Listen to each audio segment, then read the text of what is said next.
Hi, my name is Gordon, I work for Cambron Software, and in this video I'm going to give you an overview of Power Music Box, our new cloud-based storage system for music.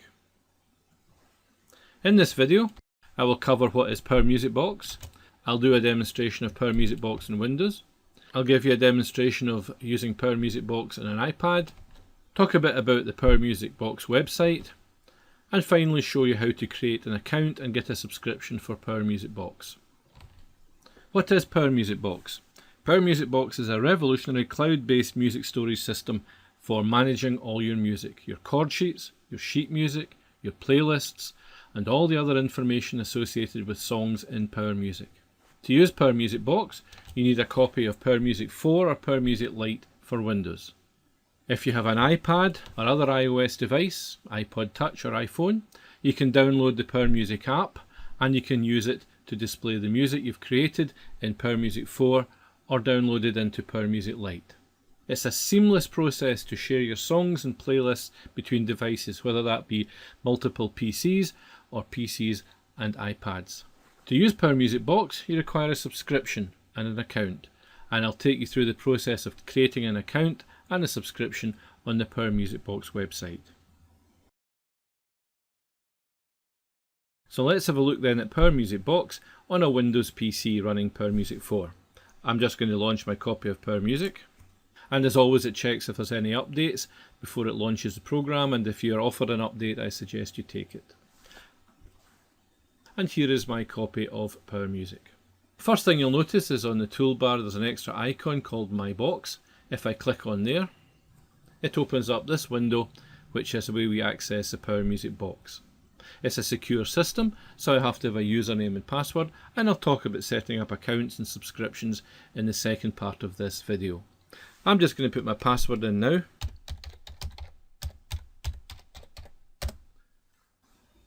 And I'm now logged into my box. On the left hand side we see a list here of all of the songs which are on my computer. I can scroll down and I can search by typing in here to find a particular title. On the right hand side, this is a list of all the songs and music I have in my box. And again, I can search this by typing in here and looking for a particular title. If I click the playlist tab, I get a list of the playlists that are on my computer and a list of the playlists that are stored in my box. Go back to songs. You'll notice down the left hand side here there's a status flag for each of the items in my computer or my box. The meaning of these is explained up here. If there's a yellow star beside it, it means that that song only exists in either my computer or my box. If there's a blue flag, it means that that is a newer version than the one in the box. Let's just see that down here. If I come down to here, you'll see that there's a version of 3 Waltzes with a blue flag on my computer, and the same piece of music has an orange flag in my box telling me that this is a newer version than this. Now that's probably because I've added some annotations to this version or I've made some other changes to it, so this is a newer version than the version which is on my box. I can check that as well by looking at the date. The date it was modified is the 25th and the date this one was modified was the 14th, and it was uploaded on the 24th. So that information helps me to see which is the current version of a particular piece of music. So how do we move stuff between the box and the computer? It's easy, you just use the buttons in the middle here. This one will move anything that's selected on this list up to your box, and this one will move anything that's selected in this list down to your computer. There are some options here to check to make sure you're not overwriting, so you can have an option of don't overwrite if it already exists, overwrite it if it's newer, or always overwrite, and you can select these options before you transfer. Let's just select 2 songs from my computer and move them up to the box.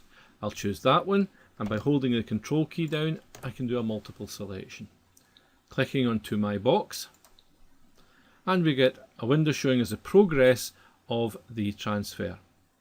It tells you here which pages are being moved, and the progress bar down here will show you how fast it's going. This obviously depends on the speed of your internet connection. The faster your internet connection, the faster the transfer will take place. By clicking the stop button, you can interrupt the transfer process, and any pieces of music waiting to be transferred will be cancelled. Okay, so that's that 2 pieces of music moved up to the box, and I get a summary completion report here.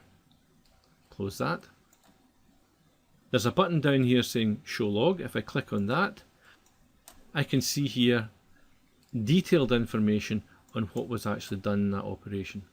If I want to keep a track of what I'm doing, I can save the log, and that way I have a record of all of the actions I've done on my box and my computer. I'll hide the log again. Let's see how we move things the opposite direction. So let's pick a piece of music here. Let's pick this one here. Move it down to my computer.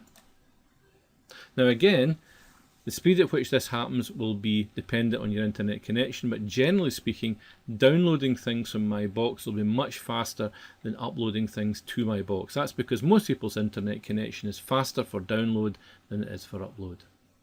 Again, we've got a completion report to show that it's been completed successfully.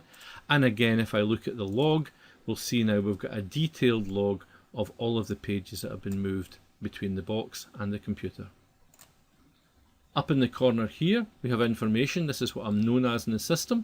It tells me what subscription I have. It's a starter user. And this bar here shows us how much of the space I've used up in my box.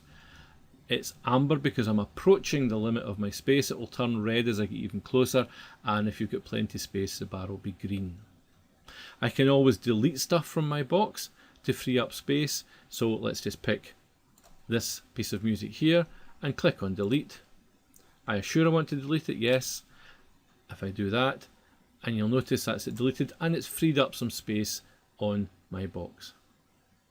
So it's as easy as that to move stuff between your computer and your box. Once the songs are up in the box, if you go to another device and log in with the same account, you'll be able to transfer these pieces of music back down to the other device. Okay, let's have a look at Power Music Box running on an iOS device, in this case an iPad 2. There's a Power Music icon there. If we tap on that, up comes the Power Music screen in the iPad. To access the box, we tap on the little cloud icon up in the top right hand corner, and when we do that, we're faced with the login screen for the Power Music Box. Remember, Power Music Box is secure and you have a username and password. I've already typed in the username and password in here, and it's remembered it since the last time I was on, so all I need to do is tap in the login. When I do that, I get the 2 lists of songs. Down the left hand side here are a list of all the songs that are on this device, and down the right hand side are a list of all the songs that are on my box. The way you know whether a song has been downloaded into the device, if there's a little green tick beside the box icon, then it's been downloaded. So you can see that the first 2 songs there have both been downloaded. If there's a little grey arrow, it means it's available for download. So let's just tap on one of these and download it. We get some information about the song, who it's by, the key and so on. And if we tap on the download button on the song, wait a few seconds, it'll download. Okay, and once it's downloaded, if we go back to the main screen from the app and tap on the All Songs little icon at the top there, we see that 1000 times song number 002 is in the system now. If I tap on the song, I can display the chord sheet, and if I tap on the music button at the bottom, I can display the sheet music for it as well. If I tap on the info icon at the top, I can get all the tags which are downloaded with the song. So when you download a song from the box, you're not just bringing down the music, you're also bringing down the chord sheet and the tags, the tempo, the key, and all the performance notes you may have added to that song. Let's go back again into the box, and this time let's tap on the playlists button at the top.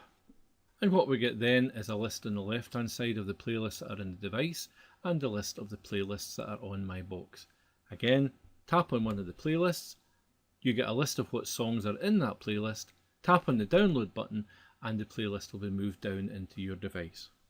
You'll get a warning if any of the songs are in the playlist and not in the device, and then you can add them in later from your box.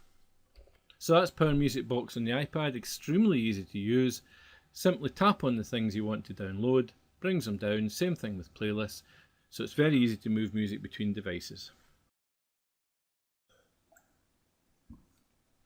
So let's have a look then at the Power Music Box website. This is where you have to go to create an account, to take out a subscription, or to manage your subscriptions and account. You can have a look at the website and you can go through and see some information about Power Music. You can see information about the app, and you can go to a blog, and you can also contact us through the website and send us feedback and other information. As I said, before you can do anything in Power Music Box, you have to create an account. You can do that by clicking down here and going through the registration process, or clicking the register button up here. I'll click up here.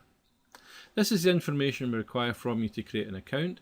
You'll have to create a unique username, put in a password, put the display name you want to appear on the screen, and some other information, and finally a security code to make sure that you are a genuine person accessing this website. You should have a read of our terms and conditions of service before you tick the box and create your account.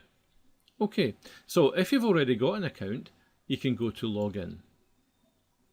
When I log in,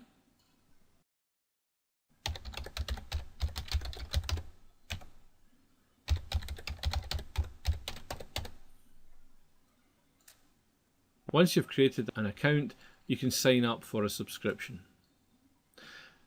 Here are the 3 standard subscriptions you can have: the starter subscription, the standard subscription, and the power user subscription. Payment is either monthly or annually, and if you pay for 12 months, you get 2 months free.